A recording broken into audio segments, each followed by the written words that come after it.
Imagine yourself at a lavish ballroom, surrounded by opulence and high society, the air thick with secrets. On one hand, the world's most famous detective, Hercule Poirot, with his egg-shaped head and meticulous mannerisms, is about to embark on a case that will send shockwaves through London's elite. It all began on a bright spring morning, with Poirot in his cozy London rooms, applying a dab of pomade to his perfectly styled mustache, his usual charming vanity.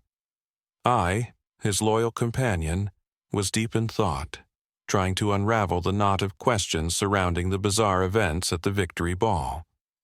What happened that fateful night? Who killed Lord Cronshaw, the young and wealthy Viscount? Was the mysterious death of Coco Corton, the famous actress, truly an accident, or was something darker at play? The more I read, the more tangled the mystery seemed, until Poirot's voice broke through my musings. He wasn't looking at the case. He was admiring his new pomade. "Mon ami," he said, "the pomade is a marvel for the mustache, but these questions you have, they deserve answers." Before I could respond, the door to our flat opened. It was Inspector Japp from Scotland Yard, an old friend who always seemed to find us at just the right moment. "I've got a case that's right up your alley, Poirot," Japp said, with a twinkle in his eye. "The Victory Ball. It's got your name all over it." Poirot, always the one to dive into the heart of any mystery, looked at me with a mischievous smile. "Ah, my friend Hastings would be eager to get involved, too," he said, inviting the inspector in.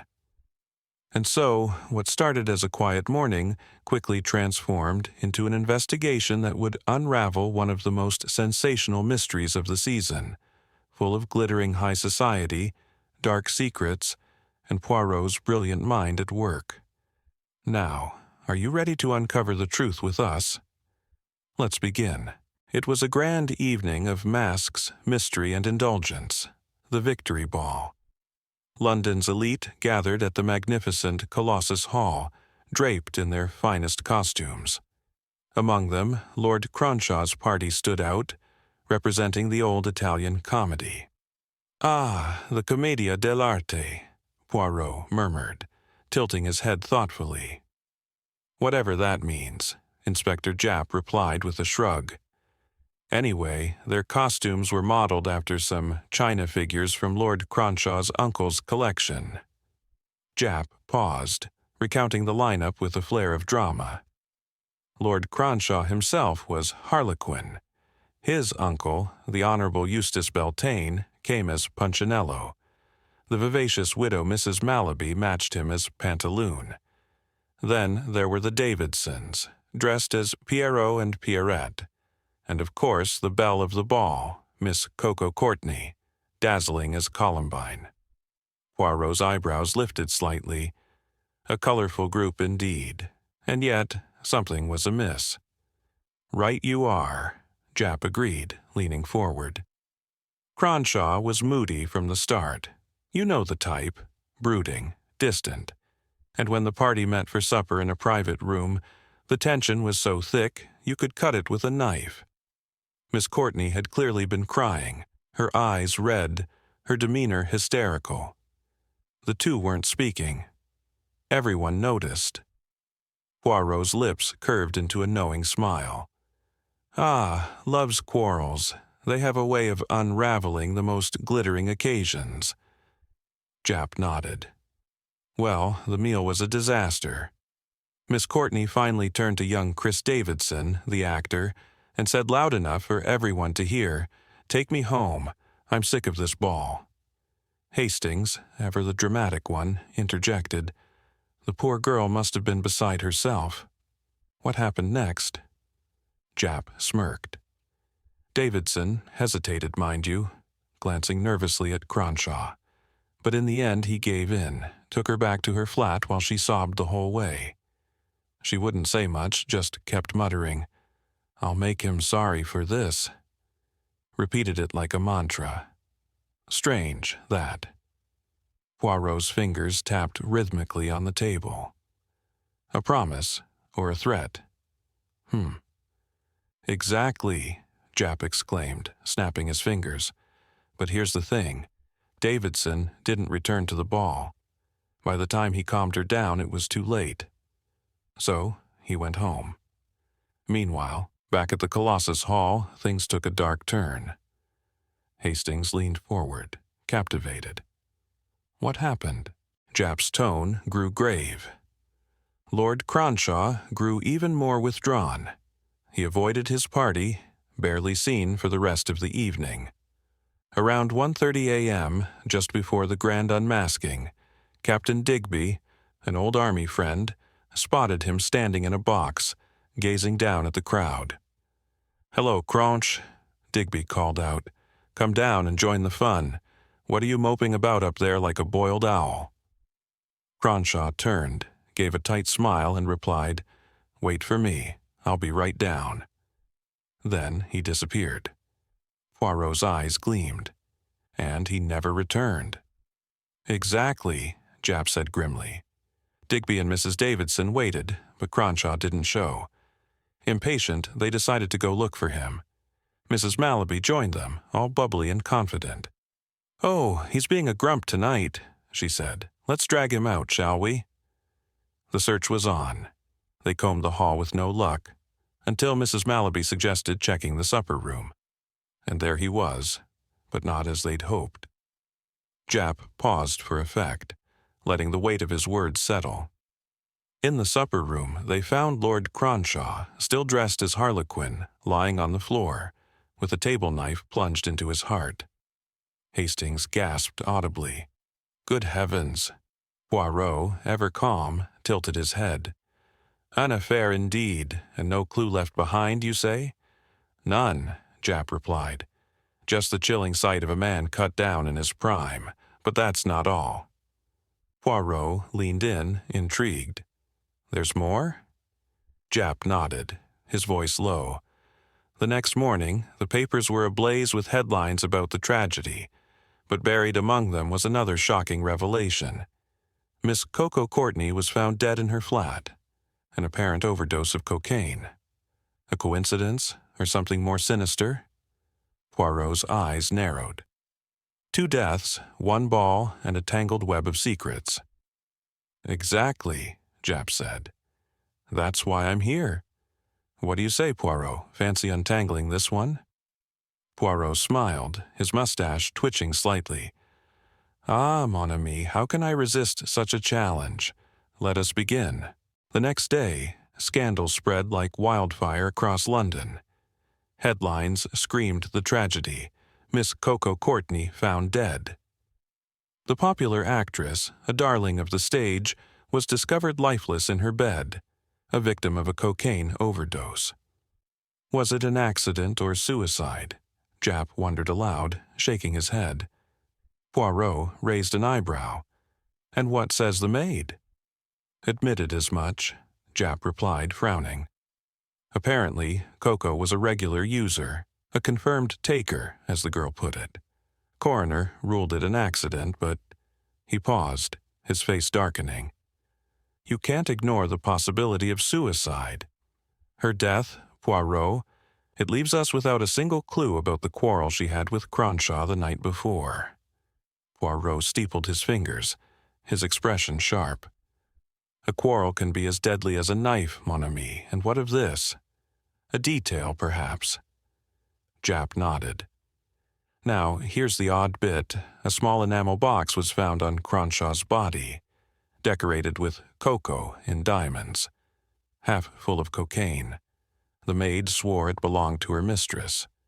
Coco always had it on her stash, you see. But why was it on him? Especially since Cronshaw despised drugs, hated them, in fact." Poirot's mustache twitched. "So he knew of her addiction, and yet he carried her box. Intriguing, is it not?" Japp shrugged. "I'd say it's damning. If we had any proof he used it, but Cronshaw, a drug addict, never." Poirot leaned forward, his eyes glittering. "And yet, Inspector, possession speaks loudly, does it not? But you have more, I think." Japp reached into his pocket, producing a small object.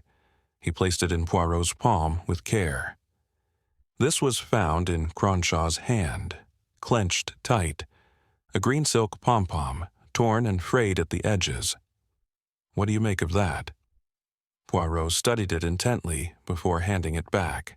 His lips curved into the faintest of smiles. A trinket from the drama, no doubt.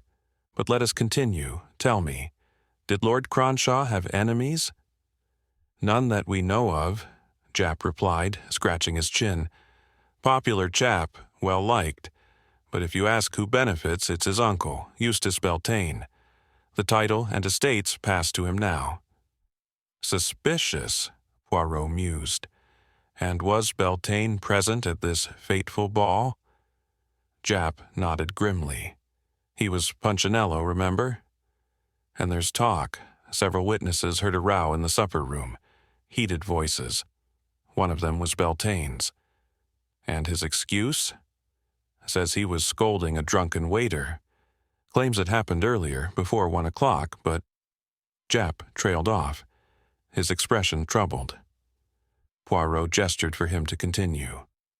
Well, Japp admitted reluctantly, it doesn't fit. Cronshaw was seen alive at 1:30, and he was found dead just minutes later. 10 minutes at most. Time enough to quarrel, Poirot murmured. And his costume. A hump and ruffle, no? Yes, but I don't see how. Poirot cut him off with a knowing smile. Ah, but there was a curtain in the supper room, n'est-ce pas, with a recess behind it, enough to conceal a man. Japp blinked. How did you? Poirot waved a hand dismissively. I supplied the curtain from my imagination, mon cher. Without it, the drama lacks sense. And yet, this doctor, what of him? Did he remark upon the state of the body? Japp hesitated. Well, he did mention something odd. Stiffness in the limbs. Unusual tension. Said he couldn't explain it. Aha! Poirot exclaimed, leaning back triumphantly. That gives one to think, does it not? Poison? Japp scoffed. Come now, Poirot. Who'd poison a man and stab him with a knife? That's just ridiculous. Poirot chuckled softly, his tone placid. Ridiculous? Perhaps. But mon ami, murder is rarely simple, and when passion, drugs, and inheritance collide, there is much to untangle. Shall we continue, Inspector? We set off immediately for Berkeley Square in a taxi. Upon arriving, we learned the new Lord Cronshaw was not at home. However, at Japp's insistence, we were ushered into the china room, where the prized collection of figurines was kept. Japp glanced around helplessly. I don't see how you'll ever find the ones you're after, Poirot. But Poirot had already sprung into action, dragging a chair in front of the mantelpiece. Like a nimble bird, he hopped onto it, his eyes gleaming with purpose. Above the mirror, on a narrow shelf to themselves, stood 6 exquisite china figures. Poirot examined them with the care of a jeweler appraising a rare gem. Ah, he murmured, the old Italian comedy, La Commedia dell'arte. 6 pairs. Harlequin and Columbine, Pierrot and Pierrette, delicate in white and green. And finally, Punchinello and Pulcinella, elaborate in mauve and yellow. Look at Punchinello's costume. Ruffles, frills, a hump, a high hat. Yes, just as I thought, very elaborate. He replaced the figures carefully, hopping down from the chair. His expression was unreadable, but it was clear he'd pieced together something important. Japp, however, was less convinced. Well, I don't see what that tells us, Japp muttered, scratching his head. Poirot only smiled. Patience, mon ami. All will become clear. As we prepared to leave, the new Lord Cronshaw entered. The man, now the 6th Viscount Cronshaw, was in his early 50s with a suave demeanor and a dissolute face. His languid manner, coupled with an air of superiority, rubbed me the wrong way instantly.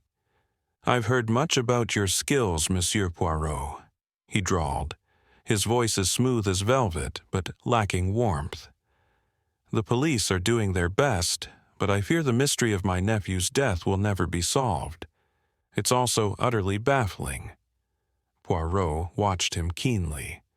"Your nephew had no enemies that you know of." "None whatsoever," Lord Cronshaw replied smoothly. "He was well liked, I'm certain of that." Poirot tilted his head. "And the costumes for the ball, they were copied exactly from your china figures, down to the smallest detail?" "Of course," Cronshaw said with a thin smile. "Merci, milord. That is all I wish to confirm. Good day." As we left, Japp shot Poirot a look. "What now?" he asked. Poirot's eyes sparkled mischievously. "The case, mon ami, it is complete." Japp's jaw dropped. "Complete? You mean you know who killed Lord Cronshaw?" "Mais oui." Poirot's voice was maddeningly calm. "Well, who was it?" Poirot's lips twitched. "Eustace Belane." "What?" Japp exclaimed. "How can you be sure? Spill it, Poirot." "Ah, my friend, you know my little weakness," Poirot said with a sly smile. "I must keep the threads of the case in my own hands until the very last moment. But fear not, you shall have all the glory. I ask only that you allow me to orchestrate the denouement." Japp sighed, shaking his head. "Fine, Poirot, but I'll believe it when I see it. You're a cagey one, aren't you?" Poirot merely chuckled, his mustache twitching with amusement. As Japp strode off to Scotland Yard, Poirot hailed a taxi. "Where now?" I asked, unable to contain my curiosity. "To Chelsea," Poirot replied. "We must visit the Davidsons." He gave the driver the address, then turned to me with a sly look. "What do you think of the new Lord Cronshaw?" he asked. I frowned. "I don't trust him. Something about him feels wrong." Poirot nodded thoughtfully. "The wicked uncle of the storybooks, perhaps." "Exactly." "Perhaps," Poirot said noncommittally, "though he was most gracious to us. Was he not?" "Because he has his reasons," I shot back. Poirot sighed, shaking his head. "Ah, Hastings. Always the heart, never the method." The Davidsons lived on the third floor of a quaint Chelsea building. As we climbed the stairs, I couldn't help but wonder what new revelations awaited us. The Davidsons lived on the third floor of a block of mansion flats. The building had the faint air of faded grandeur, its corridors lined with peeling wallpaper and dim lighting that hinted at better days. A maid showed us into a long, low room adorned with garish oriental hangings. The air was stiflingly close, heavy with the cloying scent of joss sticks that seemed to crawl into every corner. It was a room designed to impress, but succeeded only in unsettling. Mrs. Davidson appeared shortly, a small, fair woman with delicate features that might have evoked sympathy, if not for the calculating glint in her pale blue eyes. She carried herself with a fragility that seemed as much artifice as truth. "Poor Cronch, and poor Coco, too," she sighed, clasping her hands together. "We were both so fond of her. Her death has been such a terrible grief to us." Poirot inclined his head politely. "Madame, believe me, I wish not to trouble you unnecessarily. Inspector Japp has already relayed the key details of that evening. However, there is one small matter, a detail, perhaps, that I must verify for myself." Mrs. Davidson looked wary but intrigued. "And what is that?" "The costume you wore at the ball that night." Her brows lifted in mild surprise. "The costume?" "Oui, madame," Poirot said, his voice soothing as a lullaby. "In my country, it is customary to reconstruct every element of a crime. Even the smallest detail may prove illuminating. Your costume may seem trivial, but I assure you it is not." Still looking puzzled, Mrs. Davidson nodded. "I've heard of reconstruction, of course, but I didn't realize it extended to costumes. Very well, I'll fetch it. She left the room, her footsteps light but purposeful. As we waited, I leaned toward Poirot. What do you expect to find? Patience, Hastings, he murmured, eyes closed as if already arranging the puzzle pieces in his mind. Moments later, Mrs. Davidson returned, carrying a dainty wisp of white satin and green. She handed it to Poirot, who accepted it with the reverence of a museum curator handling a priceless relic. He examined it carefully, his fingers brushing over the fabric. Finally, he returned it to her with a small bow. Merci, madame. I see you have had the misfortune to lose one of the green pompons from the shoulder. Here, no. Mrs. Davidson hesitated for just a fraction of a second. Yes, she said, a little too quickly. It got torn off during the ball. I remember picking it up and giving it to poor Lord Cronshaw to keep for me. And this was after supper? Poirot's tone was as light as a feather, but his eyes were razor-sharp. Oh, no, she said hastily, her pale eyes widening slightly. Not long after supper, actually. Quite soon after. Ah, I see, Poirot replied, nodding thoughtfully. That is all, madame. I shall trouble you no further. Bonjour. As we left the building, I turned to him, my curiosity piqued. Well, that clears up the mystery of the green pompon, doesn't it? Poirot's mustache twitched with amusement. Does it, Hastings? Of course, I said confidently. She gave it to Lord Cronshaw, just as she said. Poirot stopped abruptly, turning to face me with an expression of mock exasperation. Mon ami, you saw me examine the dress, did you not? Yes. And did you not notice that the pompon had not been torn off, as Madame claimed, but rather cut off? I stared at him, dumbfounded. Cut off? With scissors? Precisely. The threads were clean and even. There was no sign of a tear. Dear me, I muttered, feeling the ground of my understanding shift beneath me. This becomes more and more complicated. Non, Poirot said with maddening calm. It becomes more and more simple. Poirot, I cried, throwing up my hands. One day I shall murder you. Your habit of finding everything perfectly simple is infuriating. Ah, Hastings, Poirot said with a fond smile. And yet, is it not true that when I explain, you see that it is simple? Yes, I admitted begrudgingly. That's the aggravating part. You make me feel as though I could have solved it myself if only I'd thought of it first. And so you could, mon ami, Poirot said warmly, if only you would learn to arrange your ideas with method. Without method, Hastings, you are like a— Yes, I interrupted hastily, for I could sense a lecture brewing. Tell me, what do we do next? Are you really going to reconstruct the crime? Poirot chuckled. Hardly, but we are getting close, mon cher Hastings, very close indeed. The following Tuesday was set for Poirot's grand reveal. His plans remained shrouded in secrecy, though the preparations intrigued me to no end. A large white screen was erected at one end of the room, flanked by heavy curtains. A man with lighting equipment arrived and busied himself, tinkering with switches and beams. Then came a troupe of theatrical professionals, each slipping discreetly into Poirot's makeshift dressing room. A transformed bedroom that now served as a hive of whispered instructions and hurried costume changes. By the time Japp arrived, the atmosphere was crackling with anticipation. His mood, however, was less enthusiastic. Bit melodramatic, this, he muttered, loosening his collar. Typical Poirot. Always got to make a song and dance about things. Still, can't deny the man's clever. Might save us a headache or two if his hunch is right. I bit back a smile.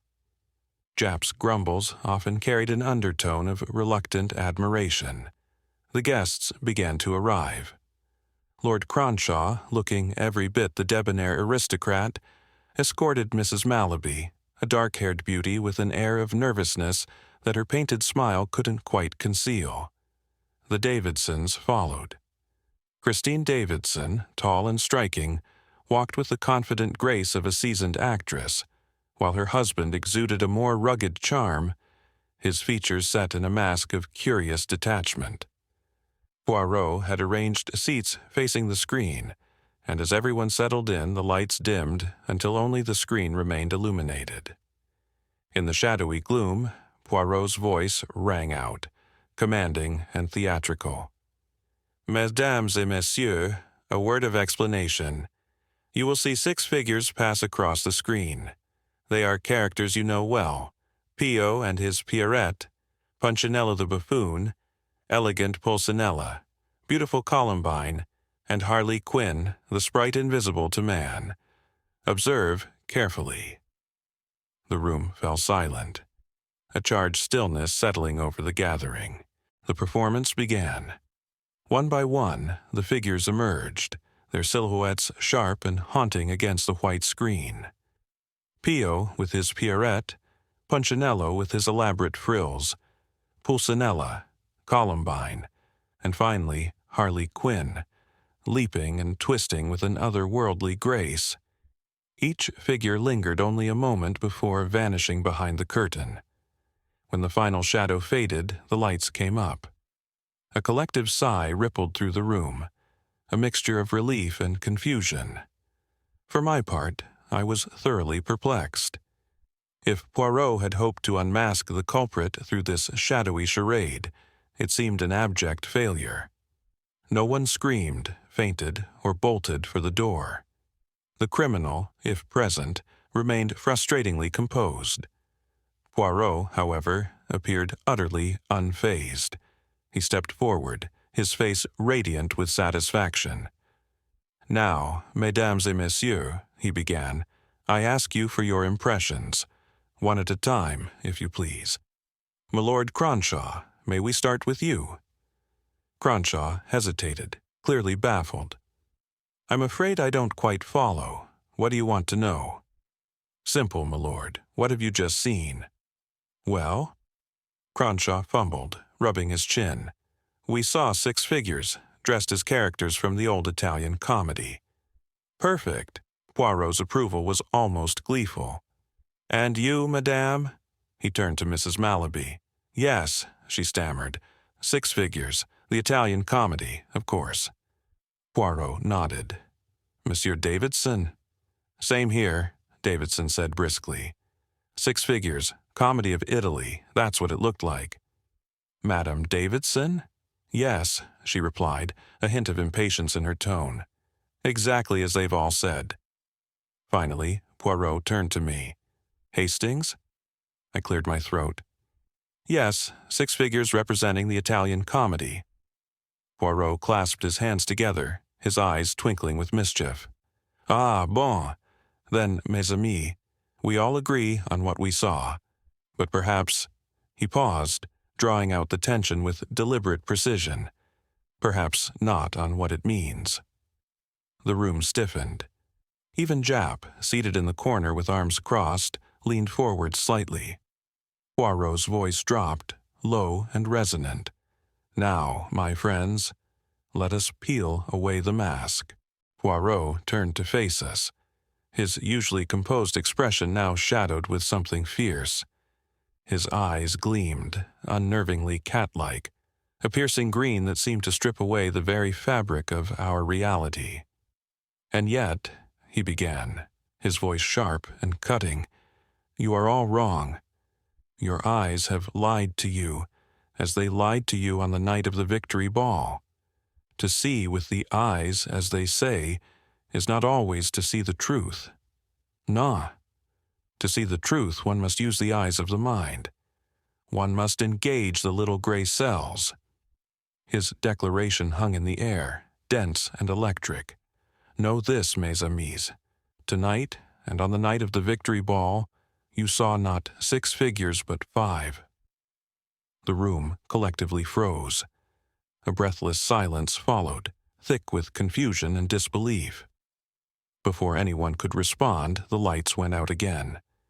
A figure leaped in front of the screen, illuminated against the white backdrop, Poirot. The flowing costume of white and green shimmered faintly under the spotlight. Poirot's voice rang out, a challenge in every word. "Who is that?" "Pierrot," we cried in unison. "Regardez encore, look again." With a dramatic flourish, the figure grasped the loose Pierrot costume and, with a single movement, tore it away. The flowing folds of fabric dropped to the floor. Beneath, in all his glittering splendor, stood Harlequin. The crowd gasped. Before the shock could settle, chaos erupted. From the shadows, a chair toppled over with a crash. A strangled cry pierced the air. "Curse you!" The voice was raw with fury and desperation. "Curse you, Poirot! How did you guess?"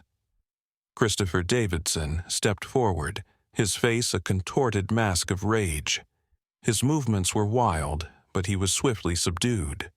The unmistakable clink of handcuffs followed as Japp advanced, his expression grim yet resolute. "Christopher Davidson," Japp declared with practiced authority, "I arrest you on the charge of murdering Viscount Cronshaw. Anything you say will be used as evidence against you." Davidson's shoulders sagged, the fight draining out of him. As Japp led him away, the room erupted in whispered speculations and gasps of astonishment. The atmosphere in Poirot's flat was a stark contrast to the earlier tension. A lavish little supper had appeared, the scent of rich pâté and freshly baked bread filling the air. Poirot, positively radiant, flitted about the room, pouring glasses of wine and accepting our congratulations with modest pride. "Ah, my friends," he said, settling into a chair with an air of satisfaction. "You see now how it was done, do you not?" "Not entirely," I admitted. "You must explain everything, Poirot. From the beginning, if you please." "Mais oui," he exclaimed, rubbing his hands together. It was, as always, a matter of method. The green pom-pom was the key. It was found in the dead man's hand, suggesting that it had been torn from the costume of his attacker during the struggle. From that detail alone, I knew Pierrette could be ruled out. A delicate creature such as she could not possibly summon the strength to drive a knife deep into a man's chest. He paused, his eyes twinkling with mischief. That left Pierrot as the logical suspect. However, Pierrot, Monsieur Davidson, had supposedly left the ball 2 hours before the murder. For him to be guilty, one of two things must be true.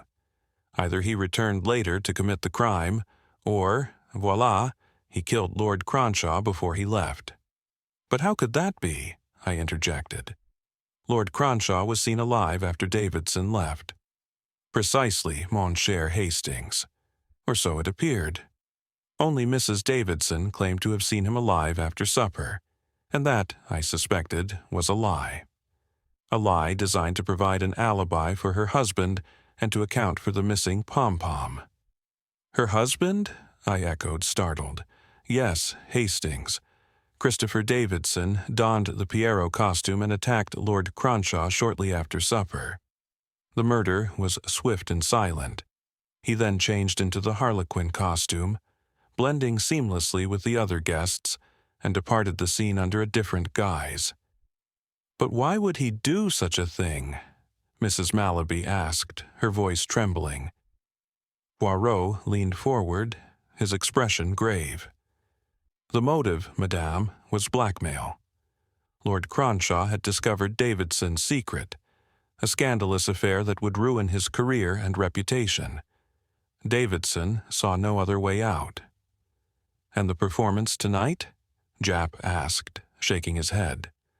Poirot's face broke into a triumphant smile. "Ah, Inspector, I simply recreated the deception. When Davidson recognized himself in the Harlequin's glittering guise, he knew the game was up. His guilt betrayed itself." The room fell silent, everyone absorbing the brilliance of Poirot's deductions. Then, slowly, applause began to ripple through the gathering. Poirot inclined his head graciously. "Merci, mes amis. Justice has been served, and the little gray cells have triumphed once more." Poirot leaned forward, his sharp gaze locking onto each of us in turn, his voice steady and measured as he unraveled the intricacies of the case. "Let us begin," he said, "with the missing green pom-pom. You see, mes amis, it was never truly missing. It was merely replaced." Mrs. Davidson, in her desperation to shield her husband, cleverly cut a pom-pom from her own Pierrette costume to replace the one that had gone astray on her husband's Pierrot costume. Ingenious, non. Yet such deception cannot fool the little gray cells. He paused, savoring the moment before continuing. But there was something more. Harley Quinn, who was seen in the box at precisely 1:30 a.m., must have been an impersonation. The truth became obvious when I considered the logistics. Could someone like Mr. Belaine, encumbered by his elaborate Punchinello costume, have also posed as Harley Quinn? Such a feat would have been impossible. But to Christopher Davidson, an actor by profession and a man of similar height and build to the victim, the transformation was child's play. Poirot's voice dropped to a conspiratorial whisper, his eyes glinting. But there was one detail that troubled even me. How, I asked myself, could a doctor fail to notice the difference between a man who had been dead for 2 hours and one who had been dead for a mere 10 minutes? It seemed inconceivable. Then, mes amis, I realized the answer. The doctor was not asked to deduce when the victim had died. Instead, he was told that the man had been seen alive only 10 minutes earlier. Naturally, he accepted this as fact and was perplexed only by the abnormal stiffening of the limbs, which he commented upon at the inquest. He did not realize that he was observing rigor mortis already setting in. A collective murmur rippled through the room as the pieces of the puzzle began to align. Poirot raised a hand to silence us, his voice gaining strength. With this, the sequence of events fell into place. Davidson lured Lord Cronshaw back into the supper room under the pretense of a private conversation. There, he struck. The attack was swift and deliberate, leaving the victim no chance to cry out. The green pom-pom was torn off in the struggle, clutched in Lord Cronshaw's dying grip. Then Davidson left the ball, escorting Miss Courtenay as planned. He dropped her at her flat but did not stay, as he had claimed. Instead, he hurried back to the Colossus Theater, but not as Poirot. No, mes amis, he returned as Harley Quinn. The transformation was remarkably simple. He merely shed his outer costume, leaving him clad in the glittering guise of the mischievous Harlequin.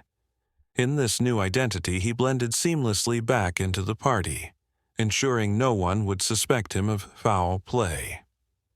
Poirot stood, his presence commanding as he delivered the final blow.